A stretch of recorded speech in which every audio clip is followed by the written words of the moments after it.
Hi guys, আমার চ্যানেলে আপনাদের স্বাগত। চলে এসেছি আমাদের ডে 2তে। আজ আমরা যাব ইনভারনেস। আমার প্রথম স্কটিশ হাইল্যান্ড দেখার অভিজ্ঞতা হবে। সকালেই বেরিয়ে পড়লাম এডিনবরা ছেড়ে। একটা সুন্দর হাইওয়েতে আমাদের ড্রাইভ শুরু হয়। প্রথমেই নামলাম কেলপিস দেখতে। সে এক অপূর্ব মনুমেন্ট।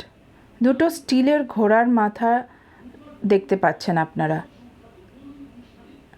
স্কটল্যান্ডে অনেক রূপকথার গল্প আছে, তার মধ্যে একটা হলো ওয়াটার কেলপিস, যারা লেকে থাকে আর যে কোনো রূপ নিতে পারে, মানুষের রূপ নিয়ে আসতে পারে। এই মনুমেন্টটা এতটা সুন্দর যে আমাদের ওখান থেকে বেরিয়ে আসতে ইচ্ছেই করছিল না। তারপর একটা ছোট্ট লেকে আমরা স্টপ নিলাম।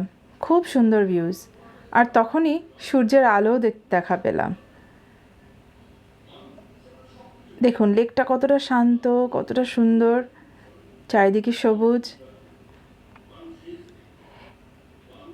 এবার দেখতে পাচ্ছেন সবুজ স্কটিশ হাইল্যান্ডসের মধ্যে দিয়ে আমরা যাচ্ছি। দুপাশে পাহাড়। আর সত্যি বলতে আমার তো জুরাসিক পার্কের আর অন্যান্য সব অ্যানিমেশন মুভিজের কথা খুব মনে পড়ছিল। মনে হচ্ছিল এক্ষুনি হয়তো কোনো ডাইনোসর নেমে আসবে ওখান থেকে।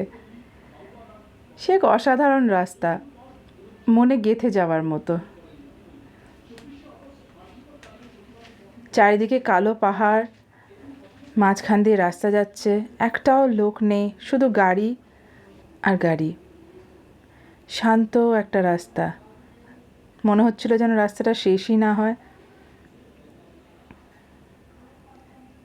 এবার আসলাম আমরা লক নেসে।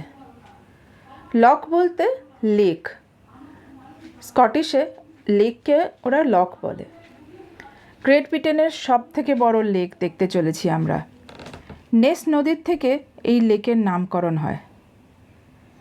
এই লেকের সাথেও একটা রূপকথা জড়িয়ে আছে। কথায় আছে এই লেকে নাকি লকনেস মনস্টারকে দেখা যায়, যাকে আদর করে নামও দেওয়া হয়েছে নেসি। আমরা সেখানেই বেশ অনেকক্ষণ সময় কাটালাম। একটা ভিউ পয়েন্ট আছে, সেইখানে আমরা কিছুক্ষণ দাঁড়িয়ে লকনেসের পাশে কিছুটা সময় কাটালাম, যেটা এখন আপনারা দেখতে পাচ্ছেন, এই সুন্দর লেকটা।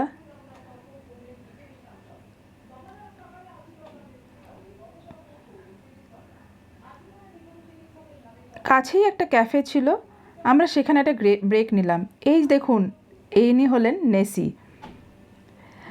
এই সুন্দর একটা ভিউর সামনে আমরা কফি খেলাম। সেখানে আমি হট চকলেটটা দুর্দান্ত খেতে ছিল। তারপর থেকে প্রত্যেক দিন আমি হট চকলেটই খেয়েছি স্কটল্যান্ডে। বন্ধুরা মিলে বেশ ভালো সময় কাটলো।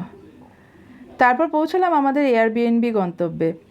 একটি পুরনো বাড়ি, যেমন বাইরে থেকে সুন্দর দেখতে সেই রকম ভিতরের ফার্নিশিংস। এক একটা ঘর এক একটা কালার কম্বিনেশনে সাজানো। ইন্টিরিয়ার ডেকোরেশনটা এতটাই সুন্দর যে আমরা সবাইকে একেবারে মুগ্ধ হয়ে গেছিলাম। রাতে আরাম করে বন্ধুরা গল্প করেই কাটিয়ে দিলাম। পরের দিনে আইল অফ স্কাইয়ের ট্রিপের জন্য মন স্থির করে নিলাম। দেখুন এই রুমটা, এখানে পিঙ্ক অ্যান্ড লাইট গ্রিনের কম্বিনেশন।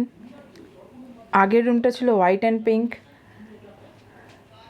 এই পরের ড্রয়িং রুমটা আসলো স্কাই ব্লু আর গ্রে কালারের কম্বিনেশন।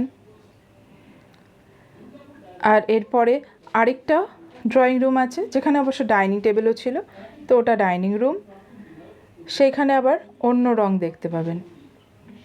এত সুন্দর ইন্টেরিয়ার ডেকোরেশন, আমাদের মনে হচ্ছিল যেন এখানেই থেকে যাই।